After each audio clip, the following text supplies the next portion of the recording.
C'est ça que naïe répondre à l'invitation. Bateau va inviter qui naïe balité. Ndé na zongi, na bi na lembi, ba fondé ba homme d'affaires. Au soi-disant na zwa ki mbongo. Na utaki na katanga bomona ki homme d'affaires à monanité. Lelo et dans ces sacs. Naïe na documentaire na lobela ki o azali chef de service, inspecteur général des finances. Na lobela ki inspection générale des finances, c'est pour inspection générale des finances ba ki na kufunda naïe.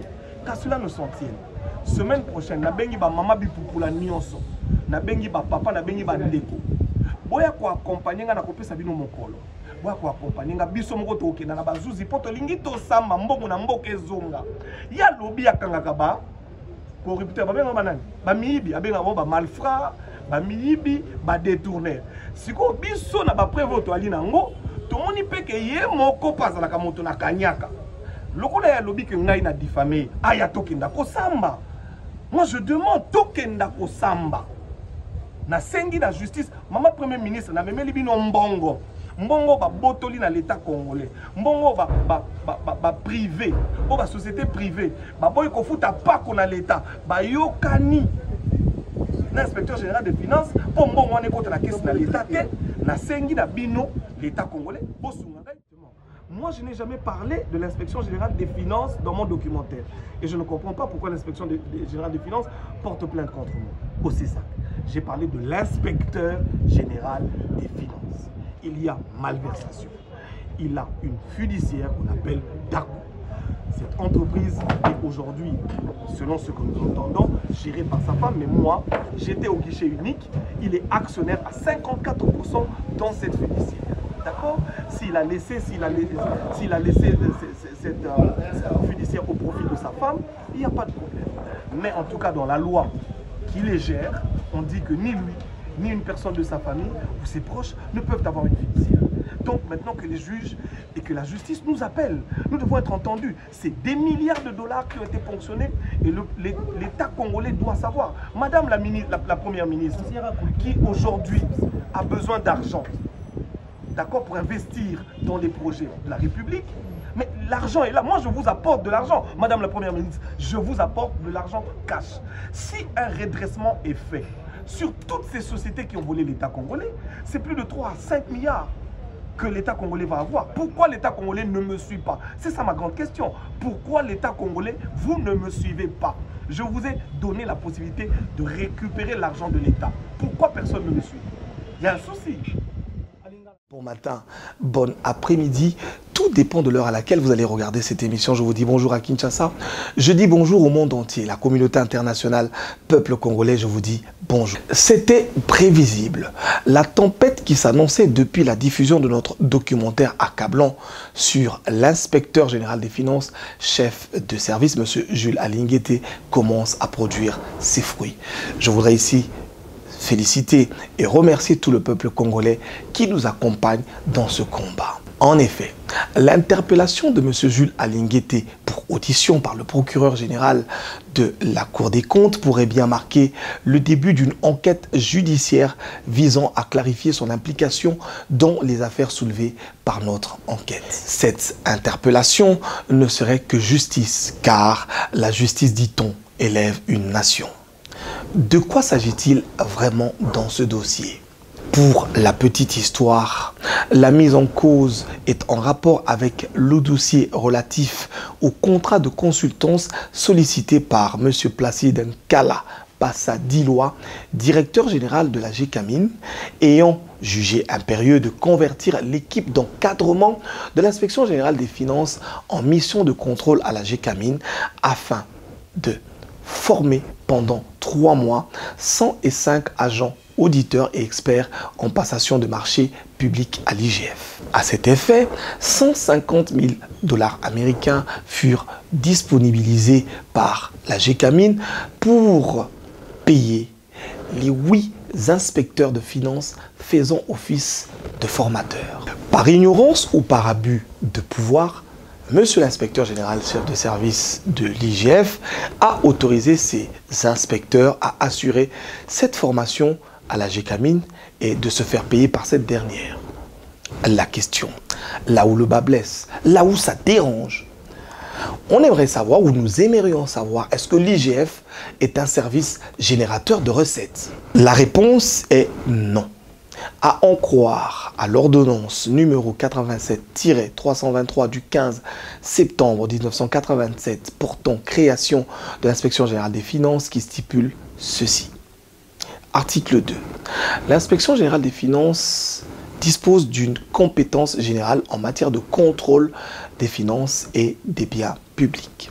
À ce titre, elle vérifie, contrôle toutes les opérations financières de l'État, des entités administratives décentralisées, des établissements publics et organismes para-étatiques, ainsi que des organismes ou des entreprises de toute nature bénéficiant du concours financier de l'État, des entités administratives décentralisées et des établissements publics ou organismes para-étatiques sous une forme de participation en capital, de subvention, de prêt, d'avance ou de garantie.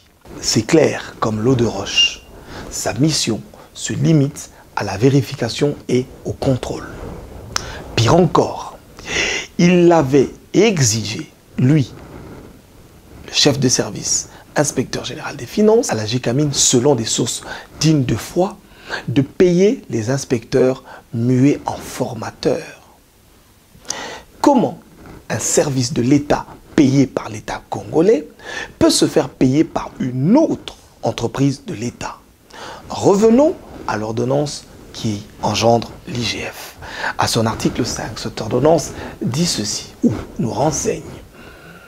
L'inspection générale des finances dispose pour son fonctionnement et la motivation de son personnel d'une allocation budgétaire émergeant au budget annexe de l'État et au moins égale à 1% des recettes assignées aux régies financières de l'État ainsi que d'une allocation de 40% des pénalités douanières, fiscales et parafiscales recouvrées à la suite des redressements d'impôts, droits, taxes ou redevances éludées. Elle bénéficie également, en sus de crédits budgétaires lui alloués à cet effet. Elle bénéficie également, en sus de crédits budgétaires lui alloués à cet effet et émergeant du budget annexe de l'État, d'une quotité de 10% de pénalités recouvrées pour ses dépenses d'investissement. Ah, l'avarice, quand tu nous tiens. Nous allons revenir sur ce dossier de la GECAMIN avec force détail, car ce n'est que la partie visible de l'iceberg. Je voudrais ici révéler quelque chose. Je ne remets pas en cause le travail de l'inspection générale des finances, ni me fais une fixation personnelle sur l'inspecteur général chef de service. Par contre, ce sont ces méthodes de travail qui laissent à désirer. Et je m'en vais ici vous en faire la démonstration. Les agissements de M. Jules Alinguete semblent refléter un désir de combattre les actions du chef de l'État, son Excellence Félix Antoine Tshisekedi. Personnellement, et toute l'équipe de Tchad Group International, nous l'avons dénoncé depuis très longtemps.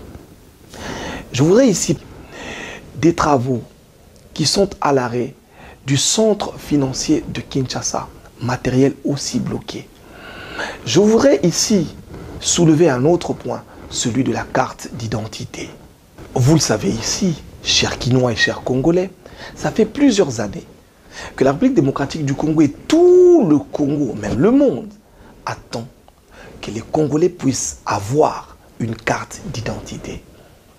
Le président de la République qui avait annoncé la sortie de cette carte, ça fait belle lurette, aussi attend. Mais qui bloque? C'est l'inspecteur général des finances, nous dit-on. Et pourquoi bloque-t-il? Il soulève plusieurs raisons, dont une grande, dont je peux parler ici dans cette émission, en entendant que je vous en parle déjà dans une grande émission que nous allons consacrer exclusivement à la carte d'identité, d'une question de surfacturation. Vous allez rire.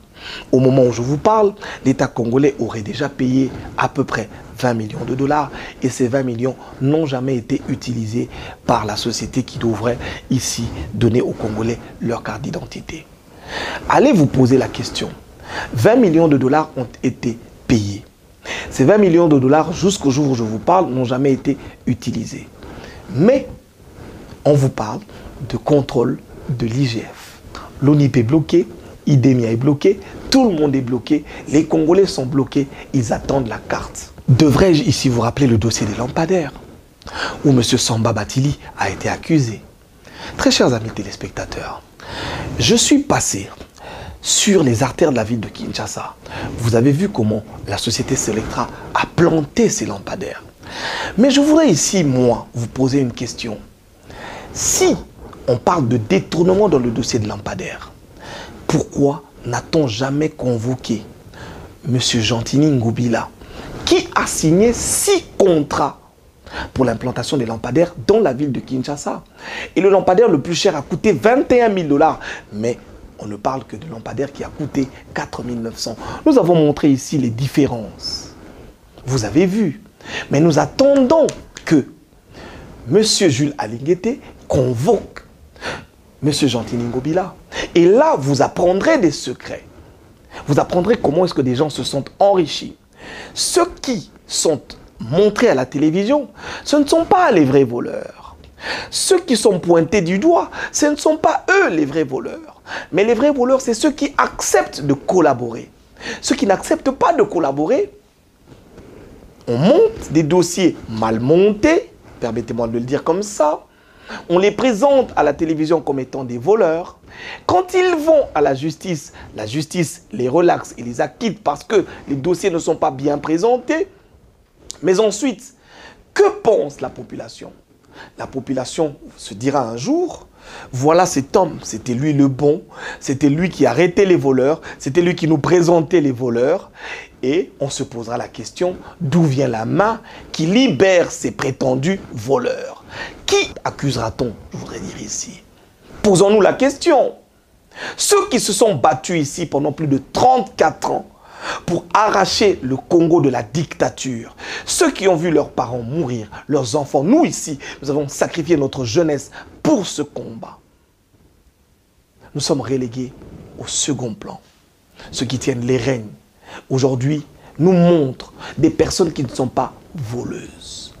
La justice congolaise que je voudrais interpeller ici, parce que nous attendons justement que la justice intervienne, et de la manière la plus forte. C'est contre vous que tout ceci est orchestré. Monsieur de la justice, réveillez-vous. Parce que l'on dit que vous êtes corrompu. Parce que l'on dit que c'est vous qui relâchez les voleurs. Parce que toutes ces personnes qu'on emmène chez vous, vous ne les arrêtez pas. Vous ne les mettez pas en prison, vous les relâchez. Mais ailleurs, dans des pays qui se respectent, quand on accuse une personne et que la justice se rend compte que cette personne a été accusée à tort, il faudra interpeller l'accusateur pour dénonciation calomnieuse. Mais aujourd'hui, la réputation des investisseurs, la réputation des autorités, la réputation des ministres, la réputation des gouverneurs, la réputation des personnes, des membres influents du régime est salie par quelqu'un qui prétend être du régime. Mais c'est choquant. C'est choquant. Aujourd'hui, au moment où je vous parle, vous le savez, tous les indicateurs économiques sont au rouge. Les investisseurs que le chef de l'État se bat à aller chercher jour et nuit pour venir investir au pays, quand ils voient la manière dont le Congo traite les investisseurs qui ont pris le risque de venir ici, pensez-vous que ces investisseurs-là viendront? Pensez-vous que demain nous aurons des investisseurs sérieux